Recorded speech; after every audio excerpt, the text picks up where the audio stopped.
Hey girlfriend, how are you doing with your goals? And please, don't tell me that you already forgot about them. Are you feeling stuck? Is your mindset getting in your way? For those of us who live in a winter climate, are winter blues getting in your way? If so, this episode is for you.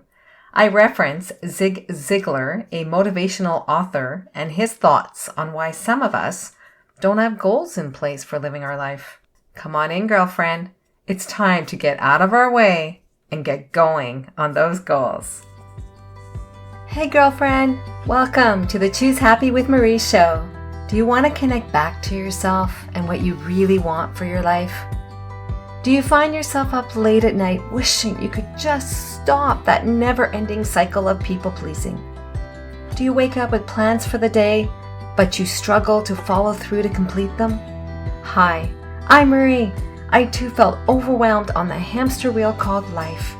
Negative self-talk, limiting beliefs, and unhealthy habits were standing in my way of truly living a happy life. My breakthrough happened when I learned the power of choosing happy. In this podcast, you will find ideas for living a life where you put what you want first. You break free from your mind's focus towards negativity, and you find the peace and stability that will help you live the life that you really want for yourself today. Let's do this. We are choosing happy. Come on in, girlfriend. Hello. How are you? Welcome to March. It's the third month of the year. I had to check the calendar there for a second. Almost the end of the first quarter of the year. You know, I kind of sound businessy saying it that way, but actually, you can apply it to your personal life as well. I do. Yes, that's right. I set goals at the beginning of the year in January, and then I check in on the progress of my goals every quarter for about 3 times a year. End of March, June, and September, and then December, end of year. I do monthly progress check-ins as well to ensure I'm making progress on what I want for my life. So just a heads up, we're going to do this every quarter. So if you've decided to choose happy for living your life, that means you're willing to put in the effort to find out what makes you happy and then making that happen in your life today. And remember that goals, they're a tool. They're a tool you use to make sure you follow through and bring those nuggets of happy into your life. So let's do a check-in. Are you ready? How you doing? How are you doing on advancing with your goals so far this year?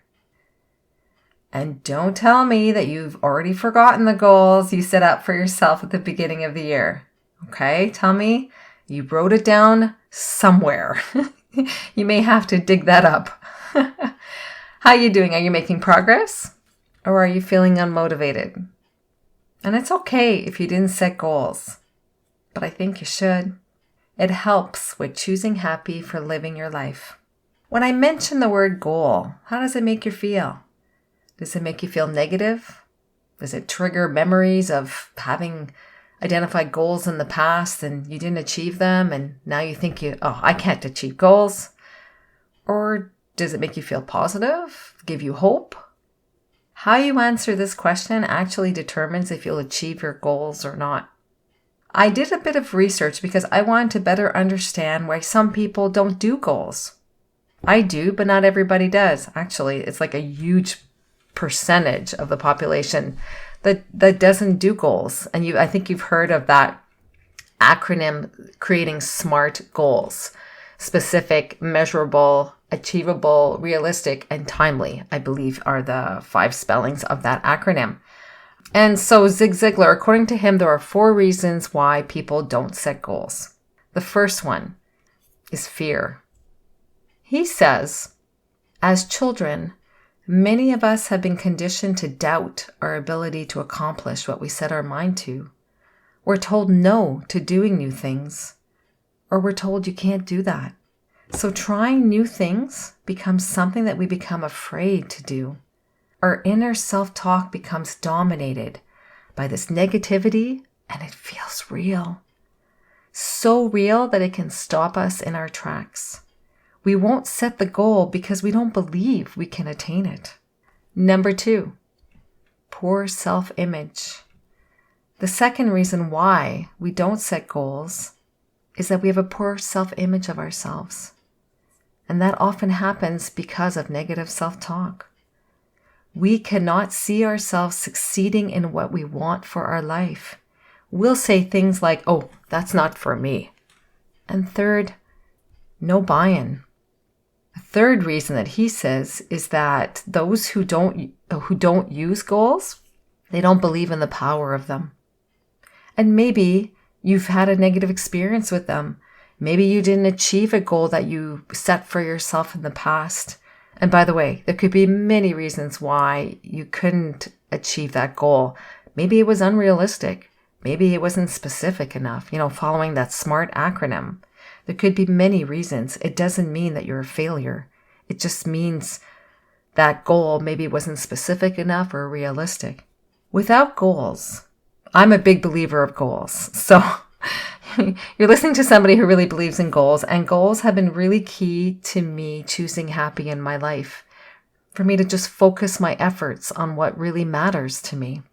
So without goals, without a direction of where you want to go with your life, you'll find yourself following someone else's goals.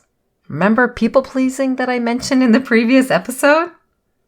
Yep, you'll be pleasing them and what they want for their life. Goals directs your mental and physical energy. It creates your life. It puts you back in the driver's seat. Number 4, the fourth reason that Zig Ziglar says as to why some people don't create goals is that they don't know how. And that's fair. That's a legit answer. You can do something that you don't know how to do. There are lots of resources online, a lot of simple resources or a bit more complicated resources. I did an episode actually on this. I'm just remembering it now. At the beginning of January, when we started, for those of us who wanted to set goals, it's episode 13 and it is entitled, I'm just looking it up, 5 questions to ask yourself about your New Year resolutions. And there was a bonus affirmation there, a New Year resolution. So you can look at that, listen to that episode, and those 5 questions can help you create a goal, like just some questions to ask yourself when you're creating the goal. That could be helpful to you. I want you to embrace goals. They're only negative if they're not aligned with what you want for your life. If you want something in your life, you can call it a goal and you can put actionable steps that helps you achieve that goal. Now, if you're struggling to even know what you want for your life, like really, you're just on that hamster wheel and you just don't even know what you want, I invite you to create a vision board. You may have done this before when you were younger, a collage, you'd rip up pictures and magazines, when there was paper magazines, and then use tape and glue and stick it all together and put some key motivational words. You can still do that with paper if you can find magazines that have the pictures that you're looking for. You can also do it digitally. And so it's your choice if you want to do it digitally or physically. And a vision board is it's really powerful. It really is, because there's 3 reasons why a vision board is powerful. The first one, it forces you to take the time to really think about what you want for your life. Really think about it. How often do we just get so busy? We get up in the morning and we're a hamster wheel and we're blah, blah, blah, blah, blah, blah. And then it's evening and you can't think clearly anymore. And you're well, I didn't even know what I wanted for that day. Well, a vision board will give you a bigger picture of what you want. And then you can break that down into goals so that you can achieve that life that you want for yourself and your family. So the second thing is a vision board. When you're doing the vision board, it gives you a space to record what you want. And third, it gives you a visual reminder of what you want. And visuals are really powerful. I don't know if you realize this, but visuals shape our thoughts and they shape our actions. So the visual can give you a direction as you set goals for yourself, the person you will become by achieving these goals is the vision that you want for yourself. It tells you where to go. It gives you a map. It gives you a map to get to that life that you want. If you don't know where you want to go, someone else will give you a direction. Either that or you just keep spinning on that hamster wheel, meeting everyone's expectations of you. And then you wonder, why don't I have the life that I really want? So if you haven't already done so, create your vision board. You can refer to episode number 3, where it's called Design Your Choose Happy Vision Board. And I give you guidance on how to do one digitally for free. So setting our goals for ourselves matter. It's how we advance with living the life we really want. And yes, you are worthy of living a life that aligns with what you want for your life. That is choosing happy. Did you love this episode? Let me know. Tell me in our Facebook community. I would love to hear from you. Tell me what else you want to know as well. Tell me what problems you're facing. Why can't you do more of what you want in your life? Send me an email. The link is below in the show notes for the episode. And I'll create episodes specifically to address what's standing in your way of living a happy life, aligned with what you want. What's standing in your way is often what's standing in the way of other people. So by you making the suggestion, it can help others as well. My wish for you for the upcoming week is that you find the courage to speak up for what you want and you make time in your schedule to do what makes you happy. Break free from the negativity. Turn off the news if it makes you feel negative. Stop putting yourself in negative situations. It's only going to fuel more negativity. Focus on advancing your goals. That's a positive space. Many of you have told me that you want to start living a purpose-filled life where you get up in the morning and you look forward to the day. This means you need to get off the hamster wheel. The hamster wheel, what everybody else wants from you. It means following through on those tasks that you want to do. Instead of saying you have no time to do them, you have the time.